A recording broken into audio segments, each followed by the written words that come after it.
Hello, everyone, and welcome back to the Beatles Forever.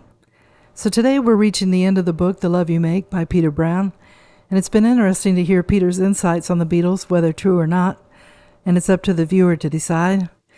And in the last episode, we found out what happened to Paul, Ringo, and George up to the date of 1983 when the book was published. So now we're going to see what John was up to during that time.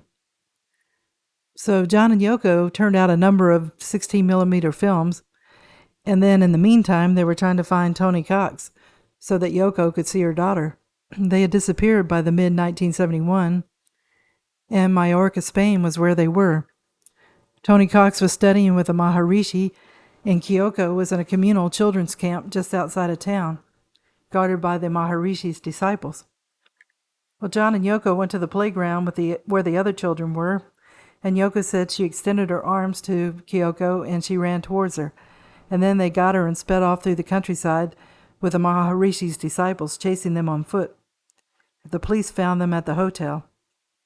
And John and Yoko were kept for 14 hours on suspicion of kidnapping, and the Lennons were finally permitted to leave the station, but it was without Kyoko. The judge had asked her who she wanted to stay with, and Kyoko said, "My daddy." So Cox was thought to have moved to the U.S., so that's why John and Yoko decided to move to New York. John didn't feel like he was liked that much in England, and he had a love for Manhattan, and he was allowed into the U.S. only by the good graces of the Bureau of Immigration, even though he was a convicted pot felon. John and Yoko had Cox arrested for not letting them see Kyoko, and when Cox was out on bail, he vanished with his wife and daughter, never to be seen again, and John and Yoko dropped their search.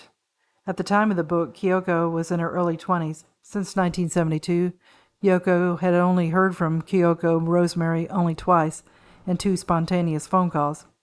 And as of the writing, Yoko had never seen her daughter again. John started to take on the U.S. government, which didn't seem like a good idea if you're trying to be living in the United States. He became a political activist. John said, "I landed in New York, and the first people to get in touch with me were Jerry Rubin and Abby Hoffman." So those two were political activists in the U.S., and politics was a way of John struggling with being rich. To John, being rich was selling out. He was by instinct part socialist, part right-wing activist. So John threw himself into the world of radical causes. John and Yoko set up a command headquarters in the bedroom of their Bank Street apartment. No matter how far out you were, John and Yoko embraced them. They did all their business from bed, which was kind of strange.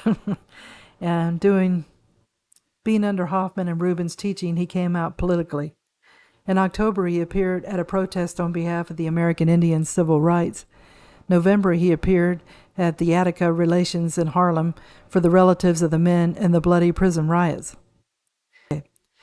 John wrote the Gay Liberation book and spoke out to the press in support of Angela Davis, the accused murderer and the Black Panthers' leader. John then took on the Nixon's White House. The Nixon administration labeled John a threat. In 1972, the Senate Internal Security Subcommittee of the Judiciary Committee researched and wrote a classified memo on John Ono Lennon and his wife. It was delivered by Strom Thurmond, a senator, and it listed all of John's activist causes and his alliances with Jerry Rubin, Ronnie Davis, Leslie Bacon, Jay Craven, and others.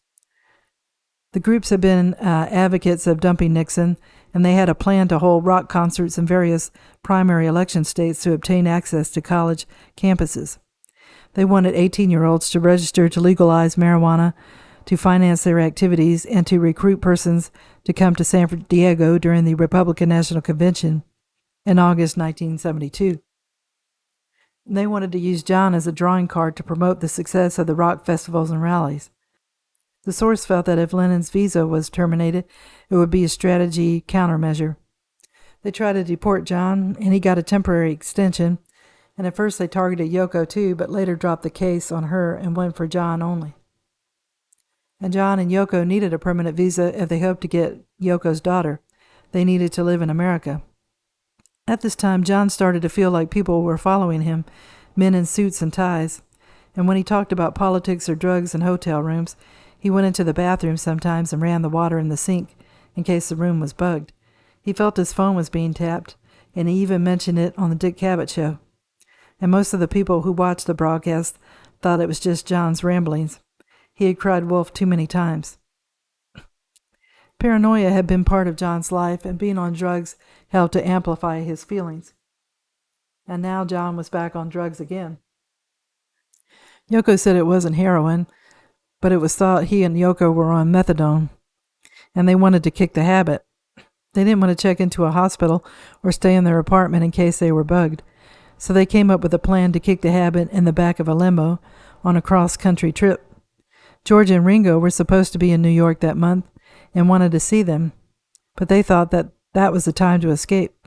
John later said to Tony King, who worked for him, that he and Yoko didn't want George or Ringo to see them in that condition.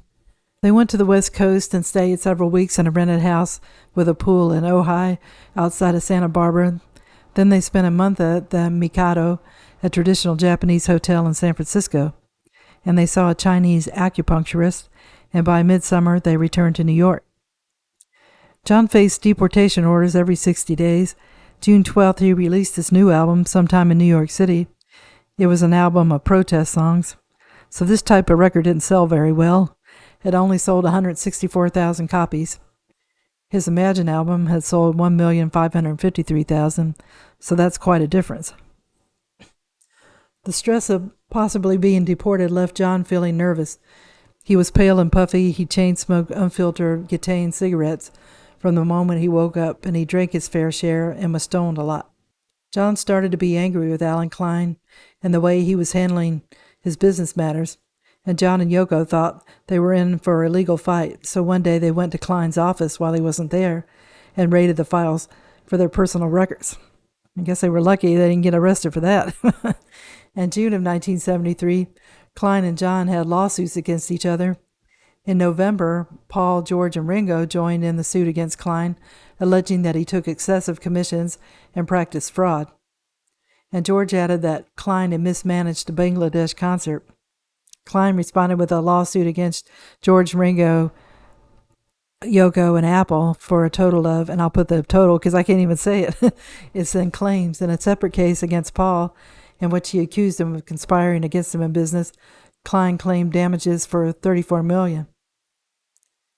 Around this time, John came out with Mind Games in 1973. It was one of his weakest submissive works, according to Peter Brown. And one day, Yoko and John visited Peter at his apartment and fell in love with the view of Central Park. A few weeks later, they told Peter they had purchased their own apartment with a park view at the Dakota. So John wasn't there long when he and Yoko felt like they were due for a separation. Well, it wasn't exactly John, it was Yoko.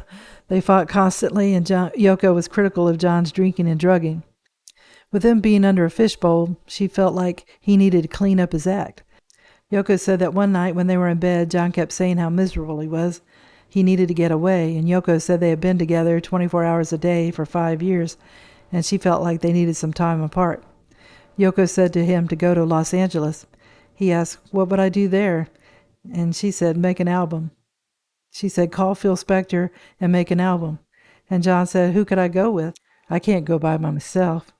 They came up with several possibilities, including Mal Evans and Tony King, a close friend of John and Yoko who was working for Apple Records at that time. John, though, liked May Pang, a secretary who worked for them out of Alan Klein's New York office. Yoko said, "We decided on May because she was the most efficient secretary available." It wasn't a love affair, although it may have been a physical one. John had a lot of girls. Yoko said that May remained on salary the whole time she was with John, and she reported to Yoko almost daily. May Pang would enter a thankless job of caring for John, and John called this period of his life the lost weekend.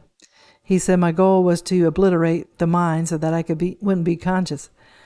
I think maybe I was suicidal on some kind of subconscious level." He was drinking large quantities of alcohol, mixing the booze with drugs and coke, and he started hanging out with Harry Nilsson, the Who drummer, Keith Moon, Ringo Starr, and sometimes Alice Cooper. John said, "I was like an elephant in a zoo, aware it's trapped but not able to get out." Phil Spector was supposed to work with John on the new album Rock and Roll, and John made a list of his favorite songs like Bebopalula, Stand By Me, and John had gave Phil the responsibility, hoping he could just sit back and relax. But when he saw Spector, he found him more out of control than he was. He had weird behavior to start with, and they had gotten together at Phil's Beverly Hills mansion, and Spector locked John and May in the house and kept them prisoner for 9 hours. And when they were in the studio, Spector acted weird all the time, and John's voice on the album was laced with brandy. One day, Spector fired a gun at the control booth ceiling and then disappeared, taking John's tapes with him. John said that he owned the tapes, but not Spector, and then John was told that Spector had personally paid for the sessions through Warner Brothers, and John would have to get the tapes from Spector. Spector locked himself in his mansion, and whenever John called a servant, they said that Mr. Spector was ill or that he had died in an accident. John said, "I'm crazy, and he's crazier than me." And that was a lot. So there was a custody battle over the tapes, and that depressed John more than he was before. Without having his studio regime to keep him somewhat on schedule, he binged more. And John got thrown out of the Troubadour, a nightclub, for heckling the Smothers Brothers act with wisecracks. The show halted until he and Harry were ejected from the club. One morning, John said to Harry, "What are we doing? Why don't we do some work instead of getting into trouble, you know?" And they rented a house in Malibu and moved in together. And Harry was John's partner in crime, so that wasn't a good idea. John helped Harry with his album called Pussycats. Harry's voice was almost gone from cigarettes and alcohol, and it was released on RCA to no big fanfare. Kyoko wasn't having an easy time in New York. Her so-called friends dropped her and felt that she was washed up without John. The phone stopped ringing at the Dakota, and Kyoko became a recluse. The rock press attacked her without John's protection, and they still blamed her for breaking up the Beatles. A few months later, she decided to get out of the apartment and became a frequent browser in the antique stores. Kyoko called Peter and asked him to include her in his social calendar. Peter said she was always a welcome visitor in his house. He said she was a fascinating and a little intimidating dinner guest, and a worthy conversationalist. She declined more invitations than she accepted, and Peter said when she came by, she was more retiring than she had ever seen her. People gossip about whether or not John would take her back. But Peter said not many knew it, but it was Yoko's decision on whether she wanted him back. She spoke to John or May Pang almost every day. Kyoko got reports from May on John's daily behavior and mental condition. Kyoko would give May advice when there were sticky situations, and John would say he missed the Dakota and he wanted to go back to New York.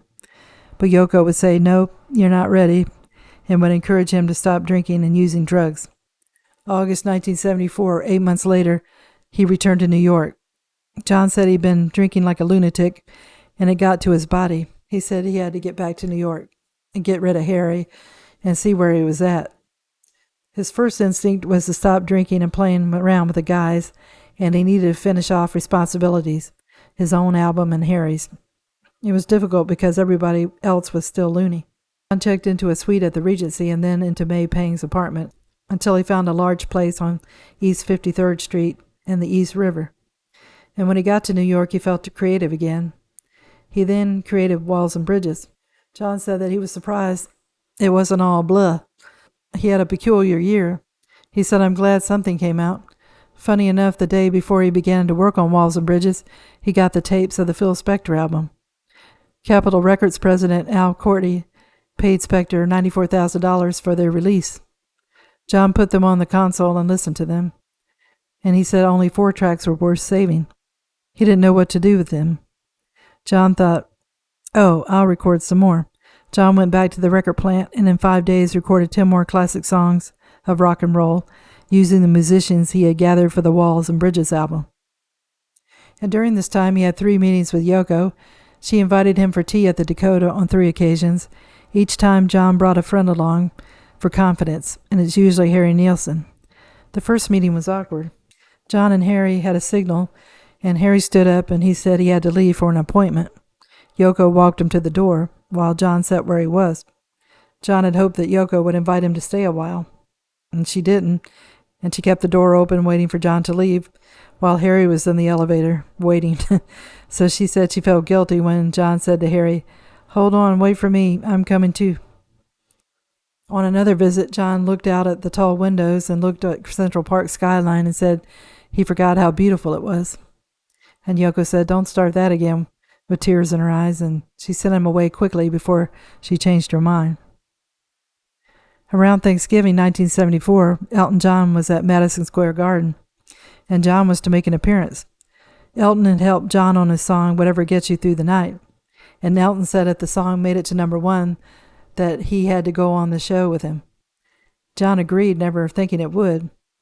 And when Yoko heard, she asked Tony King, who was working for Elton. She said she wanted to go to the Madison Square Garden show to see John, but she didn't want Tony to know she was there. Just before John and Elton were to go on stage, 2 gift boxes containing white gardenias were delivered to their dressing rooms backstage. Both notes said, "Best of luck, all my love, Yoko." John rushed into Elton's dressing room and said, "Look what Yoko sent me." And then Elton said, "Me too." They pinned it on their lapels, and John said, "Thank God Yoko's not here tonight. I couldn't go on. I'd be so nervous." And Elton just smiled because he knew that she was there. So when Yoko saw Elton with her gardenia, she had a broad smile. And when Elton introduced John, the crowd went wild, and Yoko burst into tears. When the show was over, Yoko asked Tony King to take her backstage to John. Tony knocked on the dressing room door and said, "I got a surprise for you." And Yoko walked in, and John said, "Oh, hello. Were you here tonight?" And he was smiling. Yoko smiled back at him as if she were still very much in love, and May Pang was in the corner of the room watching it and saw her job and relationship ending before her eyes. John didn't get back to the Dakota right away. They spent 2 months bartering on and demands. He spent Christmas at Disney World with May Pang and Julian. It was to be no drugs, no drinking, a healthy diet, and John must give up his cigarettes. He went to a hypnotist to do this, though John ended up smoking again. And at the time the book was published, May Pang was a secretary at a record company. John told Newsweek that being kicked out was like a baby thinking that when you go out of the room, you vanish. Not being connected was like being dead. John said there was a difference between being alone and being lonely, 2 different things, something he learned in the past 10 years. And what he did in the last 10 was to rediscover that he was John Lennon before the Beatles and after the Beatles, and so be it. When John got back to the Dakota, he was detoxified. He and Yoko went on a 40-day liquid fast to cleanse their bodies. John was thin, but he was strong, and for the most part it was the end of his drug use.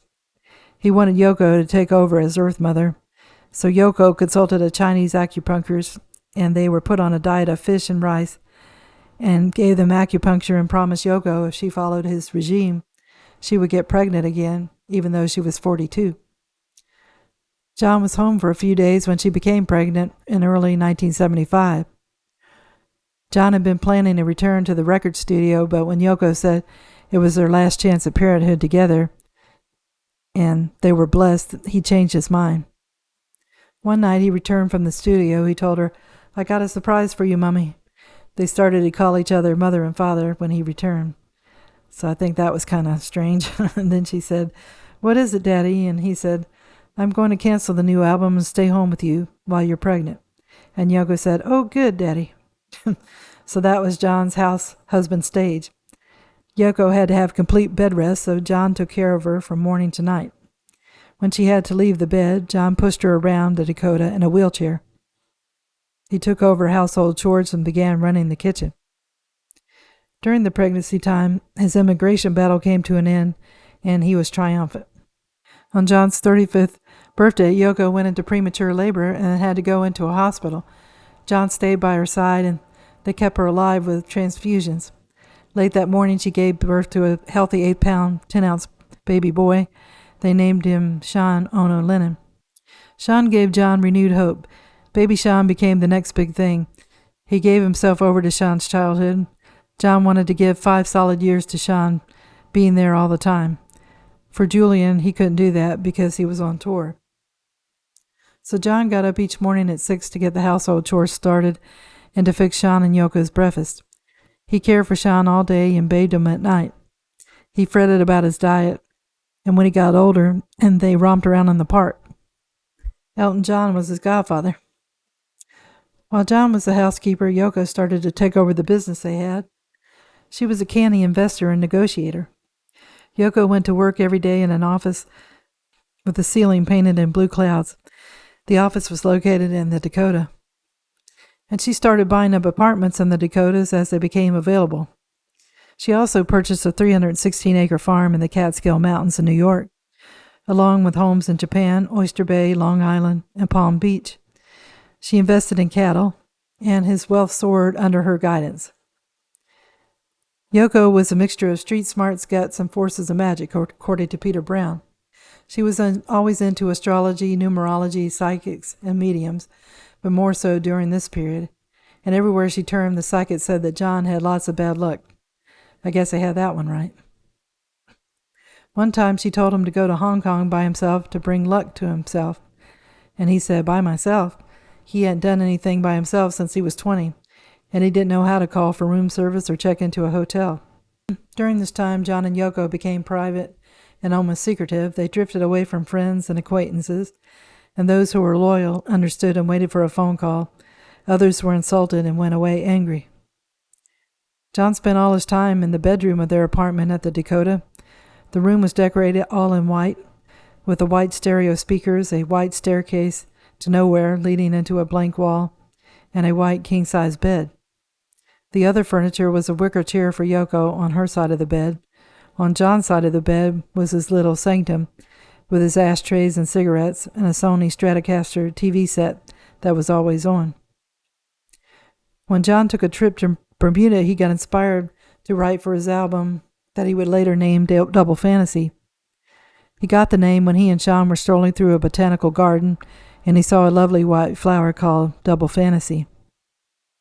John decided that he and Yoko would do an album together, the first in 6 years. When the album was released, it gave a renewed interest in John and Yoko, and then he had a career starting again. He loved his wife and his child and felt at peace with himself. Peter then goes into the Mark David Chapman and his life, but I'm not going to include that in this video. I already mentioned him in a previous video, and he doesn't deserve any more attention. So after John was shot that night, he was taken to the hospital by 2 policemen, and Yoko followed behind in a second police car, repeating over and over, "It's not true, tell me it's not true." And on the way to the hospital, the officer Moran looked down at John Lennon in his lap and asked him, "Do you know who you are?" Moran whispered it to him, and John moaned and nodded his head. It was his last gesture. When they reached the ER, John Lennon had lost 80% of his blood. They let Yoko know that John didn't make it, and she went back to the Dakota alone. She called 3 people that night: Julian, Aunt Mimi, and Paul. December the 10th, the following letter appeared in the newspapers around the world. It was from Yoko and Sean. I told Sean what happened. I showed him the picture of his father on the cover of the paper and explained the situation. I took Sean to the spot where John lay after he was shot. Sean wanted to know why the person shot John if he liked John. I explained that he was probably a confused person. Sean said we should find out if he was confused or if he really meant to kill John. I said that was up to the court. He asked what court, a tennis court or a basketball court? So that's how Sean used to talk with his father. They were buddies. John would have been proud of Sean if he had heard this. Sean cried later. He also said, "Now Daddy is part of God. I guess when you die, you become much more bigger because you're a part of everything." So as we know, she stayed at the Dakota, and she would go to the studio to work on old tapes she made with John or to record new songs herself. A few months later, after John died, she began a friendship with a man named Sam Habitoy, a sometimes antique dealer and interior decorator. People thought they would get married, or they were married already, but Yoko denied it. She said she had a full-time job living with John's memory, and no man would ever replace him in any way. Peter said that John's shadow is a presence that was inescapable wherever Yoko went. She spoke of John all the time, always in the present tense, as if he was in just the other room, just about to knock on the door. She is publicly philosophical about his death. When asked why all the psychics and astrologers hadn't warned them about the night of December the 8th, She said they had. Not a specific date, but that John had bad luck in his future. Some fates, she says, cannot be changed. So that reminded me of the show Lost, when Desmond, a person on the island, kept trying to save a character named Charlie. Later he realized that he couldn't save him. It was supposed to happen. So John had to go through his lost weekend to get his life back in order. When he died, he was happy. He had stopped his vices. He had Kyoko back. He got to have his son. He got to have a son with Kyoko. And he got to spend time in Sean's early years raising him, something that he didn't get to do with Julian. And his career was getting back on track, and he had so much to look forward to. And it's so sad that his life had to end the way it did, with a man who had been a fan of his, but thought that John had sold out with all his riches. And it's funny that John had mentioned that he felt he had sold out himself when he became rich, but John did this by hard work. He made his dreams come true by making a career doing what he loved most, singing and playing his guitar.